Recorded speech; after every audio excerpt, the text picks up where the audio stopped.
Good morning, Your Honors. If Your Honor, please. Judge Salter, Judge Wells, Judge Fernandez. Good morning. My name is Richard Diaz. I'm a sole practitioner in Miami, and I have the pleasure of appearing before this court to argue a single issue on behalf of the plaintiff in the underlying case, which is George Sousa, S-O-U-S-A. It is our position that the Counsel, would you like to reserve some time for Yes, I'm so sorry. Thank you for that. 3 minutes, please. Thank you. Our position is that the trial court erred when it excluded Brian Schultz as an expert, an engineering expert, under a Daubert analysis in this products liability case. Daubert changed the rule of expert witnesses under 9702 in 2013, and it made very clear that the Florida legislature was adopting Daubert in its entirety. So Daubert has been, for the last two years now, the expert witness standard. And there's been a lot of cases on Daubert. There's a trilogy of cases, but the bottom line is that Daubert really takes what previously Frye, some court says, was junk science, and said, we're really looking at reliability. We want to make sure that we have a gatekeeper so that we're not letting junk or garbage opinions in, but there's some reliability to it. So it's really about reliability. So the trial court is the gatekeeper Yes, under Daubert. And Yes. what is our standard of review of the gatekeeper's decision? Abuse of discretion. Now, under 90-702, there's, well, let me stay with Daubert for a moment. Under Daubert, and I think it's important to look at the language of Daubert.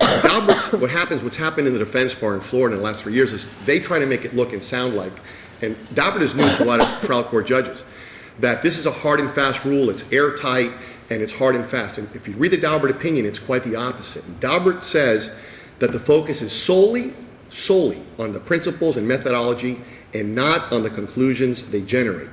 Inquiry is a flexible one, and that's cited in Daubert at 595 and in QMO by 150. So we need to understand that although we have the 4 Daubert factors, they are factors which the court may consider, not even must, may.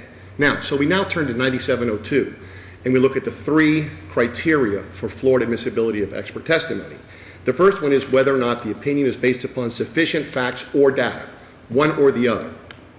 Now, in this case, we had not sufficient facts or data, we had abundant facts or data, and here's what they were. And I think the 2 most important ones are we had Nike's own independent research. I mean, Nike's not a small company, it's an international company, and our expert had, as facts and data, their own internal R&D, some of which said this shoe is unstable, shearing in experiments, et cetera, et cetera.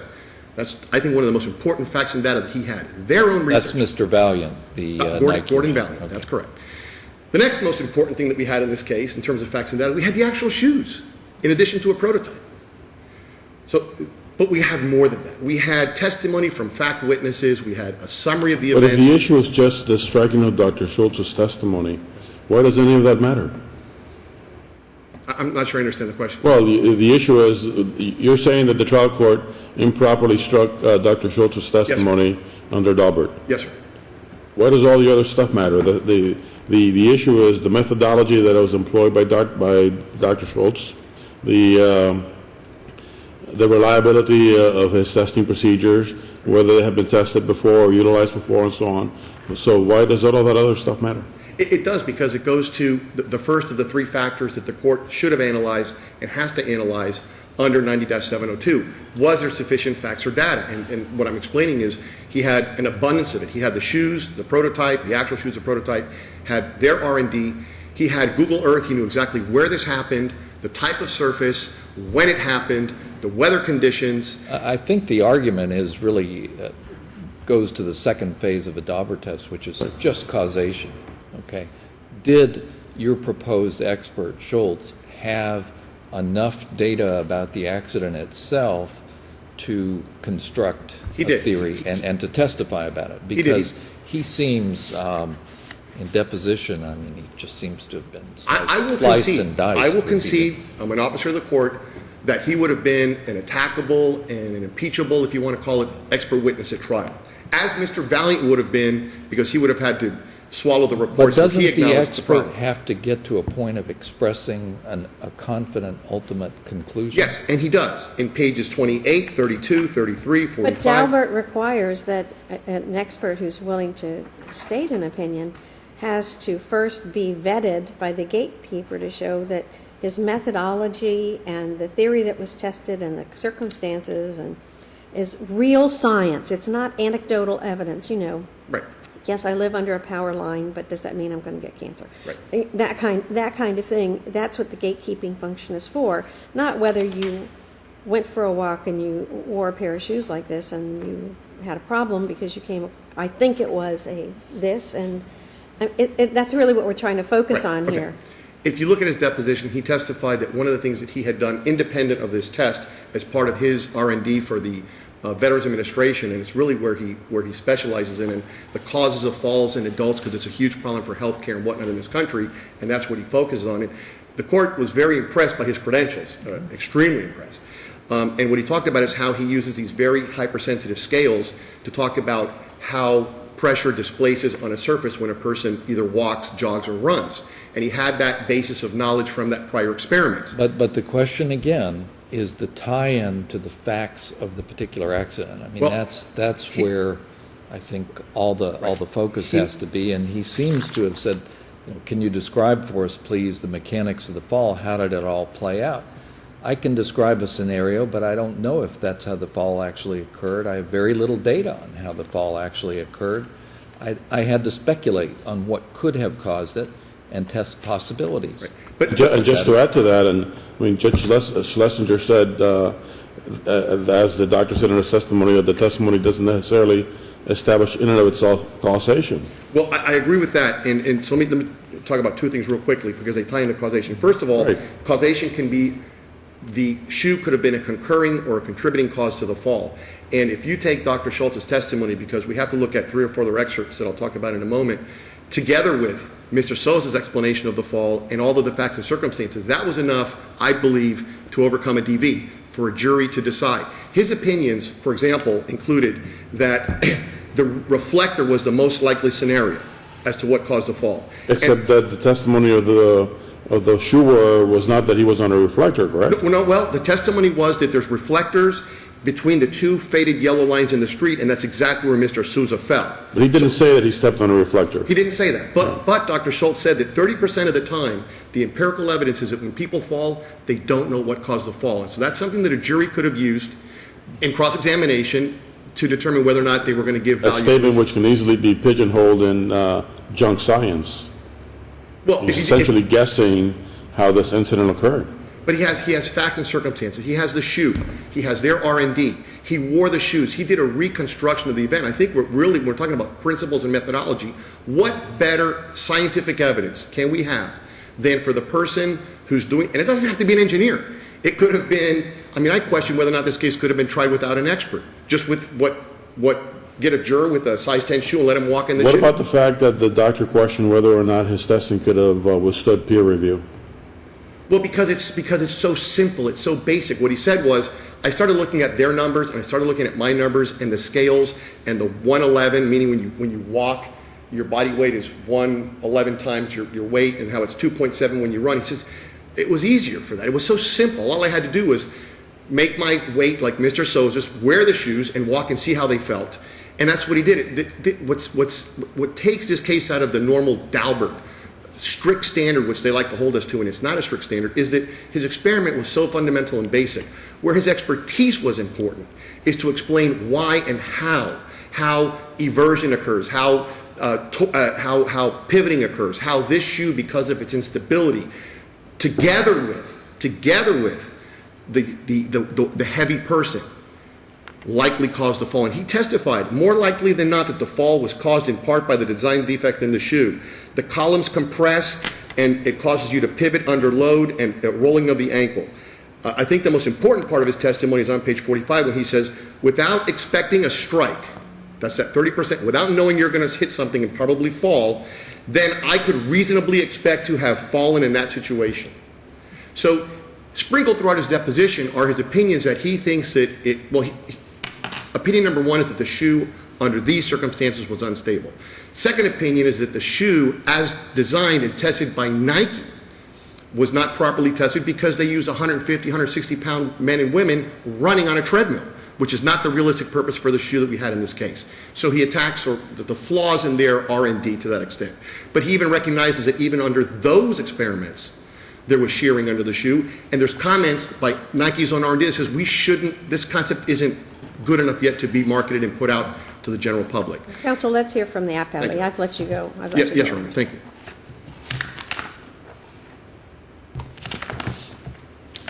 Thank you, Your Honors. I'm Walter Latimer from Wilson Elser on behalf of Nike. Counsel stated that Nike itself had said that these shoes were defective. In fact, that's not the case at all. These shoes went through extensive testing for years and years through a team of in-house biomechanical experts. They produced some 100 million of these shoes over the years. Does the record reflect anywhere that Nike conceded that they were defective? No, in no way did they. In fact, I'm talking about the record. I'm not talking about what Nike may have said or not, whether the record itself reflects that there was some statement by Nike that there was some defect with respect to these shoes. No, there was argument by counsel. And what actually had happened, Mr. Valiant had said early in the development phase, these are the shocks shoes, which the court may be aware of, where you see 4 little exposed columns under them. They were very popular for I think we're all too old to wear those shoes, except for Judge Wells. Early in the development of those shoes, Mr. Valiant, or Dr. Valiant, thought that perhaps they would be more stable if there was something enclosing them, a closed envelope, as they called them, that would create more stability. He postulated that that would make it more stable. In fact, they did test the shoes further, and they found out that was not the case at all. There's nothing here that Nike ever admitted or ever thought that these shoes were unstable. In fact, 100 million of them are on the market, and this has never happened. What happened is Mr. Schultz, Dr. Schultz, took a shoe and tried to find some sort of a failure mechanism, some sort of a failure mode. But he didn't find the ATSM standards for shoes and shoe testing. He didn't even know those standards existed when I questioned him in his deposition, which is the consensus standard for directly on point, testing the rear foot version of athletic shoes. That's exactly how you're supposed to test these things. So give us a bullet list, a short bullet list, and I think that you'd be capable of doing this, why his testimony wouldn't pass the Daubert test. Well, he essentially admitted it wouldn't by admitting that, well... What are the things that are required by Daubert? The Judge Schlesinger, I thought, went through that very thoroughly when he went through the non-exclusive list of factors that are to be considered, whether this has been subject to testing, whether it can be replicated. It can't be. He made this test up. He came up with his own scenario. Whether it's a reliable fit, I think is one of the most important things because it's completely contrary to the facts of the case. The plaintiff testified he was crossing the street, he walked past the center line, he took 2 strides trying to avoid a bicyclist. He was looking down at the time because he worked in construction and he's in the habit of looking down at where he's walking so he doesn't step on nails or whatever. And testified flat out he did not trip on anything. Is there a requirement that the methodology be subject to independent testing under Daubert? One of the factors to consider is whether it can be replicated. Or peer review? Peer-reviewed isn't absolutely required, but it is one of the factors to consider. And Judge Schlesinger did go through this in his, I guess, 7 or 8 page ruling on the record, which, by the way, I want to point out that these 4 pages and 1 page transcripts are horrible. So, and I guess that's Mr. Diaz that submitted that. So, to me, I hate to see those included in the record because they're difficult to read, especially when I'm working with one of these things. So, just to I'll point keep it that in out. mind. I'm not sure if our office did or not, but I think duly it was noted, filed Your Honor. by the appellant. But Dr. Schultz's testimony was all single page. yeah. But I think that's how it comes from the court reporter, does it not, when it comes on? Only because it's ordered that way by the lawyers because it costs less money. Us less. Well, actually, we get it both ways. We pay for original, which is full page, and then extra for the 4-on-1. I just want to be on record that this one judge dislikes them tremendously, and I think the one on the other end of the bench does as well. That's because they're so much older than me and. I pointed that out earlier. Well, I sure hope that it was the appellant who submitted that. Counselor, is there anything else you want to tell us? There's really not. I think that by the witness's own admission, I got the impression while taking his deposition, and I took the deposition with Daubert in mind, obviously. Daubert was new at the time when I went to Alexandria, Virginia to take his deposition on the subject, and I went with the specific purpose of trying to find out what the basis, what undergirded his opinion, with the hope of a possible Daubert challenge. And that's why I took the deposition in the manner in which I took it. One of the issues on appeal, the appellant has said that he should have been afforded a full-blown Daubert hearing. I don't think that's at all necessary, because anything that the court needed to consider for the full-blown Daubert hearing was included in the record already. And I know we're sort of borrowing from the federal system in a lot of ways. In the federal courts, you have Rule 26 disclosures of expert reports where you don't even need to take an expert deposition. So frequently, the Daubert hearing is the first time you're getting any sort of testimonial feedback from the expert. In this case, it wasn't necessary because I had taken a deposition with his reliability, the reliability of his opinions in mind. So that said, I thank you very much and ask that you affirm. Counsel, you still have, Yes, thank you. I would like to address directly the court's, I think, first question to Mr. Latimer, my friend, and that is there any evidence in the record about Nike recognizing or acknowledging the problems with the shoe? And I respectfully disagree.